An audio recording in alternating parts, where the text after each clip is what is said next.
The future has a bad reputation. It's kind of like New York City in the 70s. The planet is wilting, the doors are closing. In Europe, there's about 70% of people, millennial age, 30, that say they will not have kids because the future will be terrible. We should be optimistic not because we have less problems, but because we have more capacity to solve them. This is important. The doors aren't closing, they are opening. And if you've ever been in therapy with your husband or your wife or your kid, you find that when the doors are really closed, nothing happens. You go somewhere where you find a solution. And then a tiny door opens, and then boom, there's a new world. There's a door that's opening towards the green economy, the biggest door in the last 100 years. So I say, we have all the tools. What we need is the telos, the wisdom. Post cell phone and cloud and mainframe, of course. AI is a computing platform now. You see what's happening to Google? For the first time ever, there's serious competition for Google because of something that they invented themselves, the transformer technology. Henry Miller said, one's destination is never a place, but a new way of looking at things. This is what I would like you to learn today. A new way of seeing things. Green is the new digital. This is the number one opportunity for the application of technology, is to fix the mess that we made. In many ways, you could say sustainable is the new profitable. The next decade, by 2030, data everything, cloud everything, networked everything, smart everything, sustainable everything. And that's the mission, that's the ticket, right? Those are your customers. And so the real question is, we will have all the tech and the science, but will we have the telos? Will we have the wisdom to deploy it? Will we make the right political decision? Technology alone is not enough. Mark Andreessen, one of the most famous investors in history, who invested in Twitter, Facebook, many others, he wrote a manifesto called the Techno-Optimist Manifesto. You should read it, where he says we should get out of the way of technology and just let it go forward and stop inhibiting it and just take the benefits. Here's a quote. No material problem, including those caused by technology, cannot be solved with technology. No, there's no such thing. Technology solves practical problems. It doesn't solve cultural problems. If we want to have a good future, it takes a bit more than technology. We found that out in social media. Social media was at one point a super powerful tool, a blessing. Now it's a curse. Right? It's toxic. If we're going to live in a world where doing bad things makes good money, that won't work. And that's ending. I think Meta and also Aramco are companies that do things that we can safely say are poisonous, right? That won't work anymore. It's timing out. We don't want to live in a world where OpenAI, for example, is the Tyrell Corporation. That's kind of what OpenAI is becoming, if you haven't noticed. They're inventing digital reality, digital simulations, digital humans.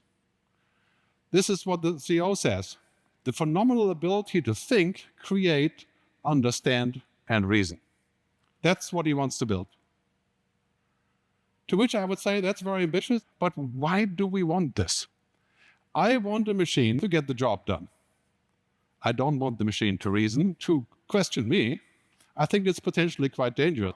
The key question is no longer if and how something can be done, but why we should do it. Anything can be done. That's the answer. You want to upload your brain to the internet? You can do that now. It's kind of expensive, but in 2030 you can. Here's the question, why we should do it and who can we trust? Who is in charge? Who is mission control for humanity?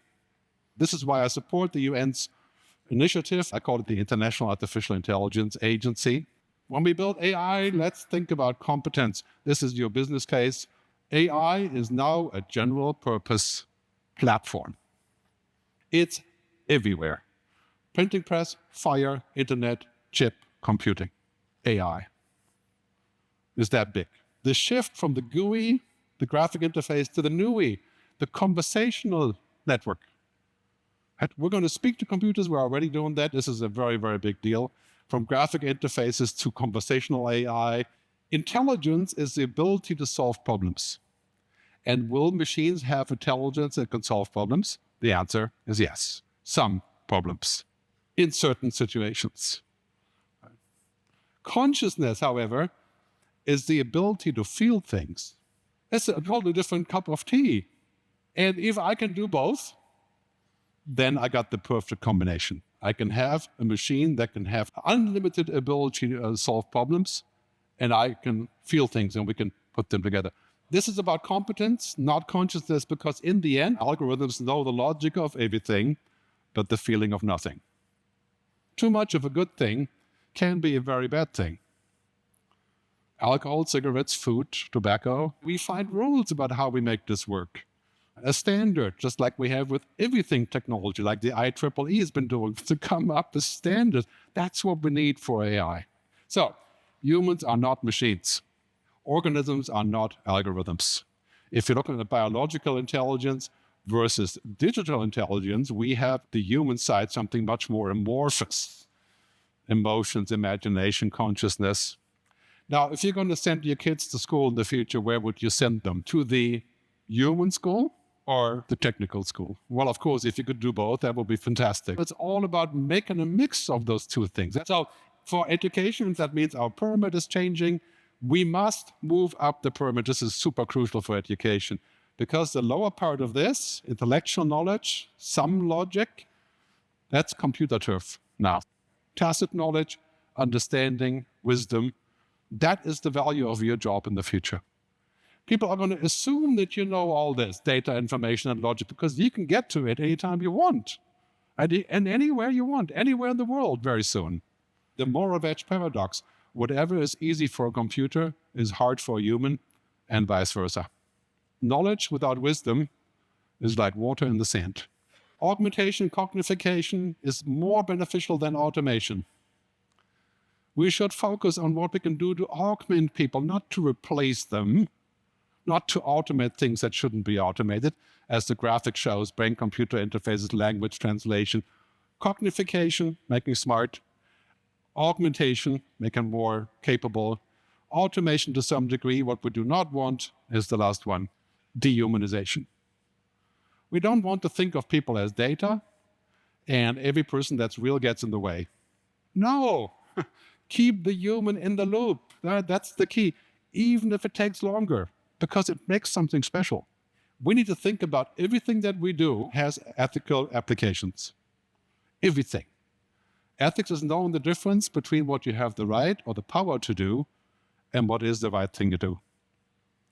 And technology companies have a lot of power and a lot of rights. So a lot of responsibility comes with that. So what now? That's the big question. We think about the future, we think about the good future and the bad future. I think it's important that we say, yes, the bad future could exist and the bad present exists. But Barbara Marbert said, as you see the future, so you act. As you act, so you become. We must think positive about what we can do. We must think about the difference we can make. We must stop focusing on things that we can't fix. Right? We must work on the things that we can impact, because the future can be made better than we think. The future is something that is the verb, it's not a noun, something we do. The future is something that we can affect, that we can actually impact, that we can change. Buckminster Fuller said, we are to be architects of the future, not its victims.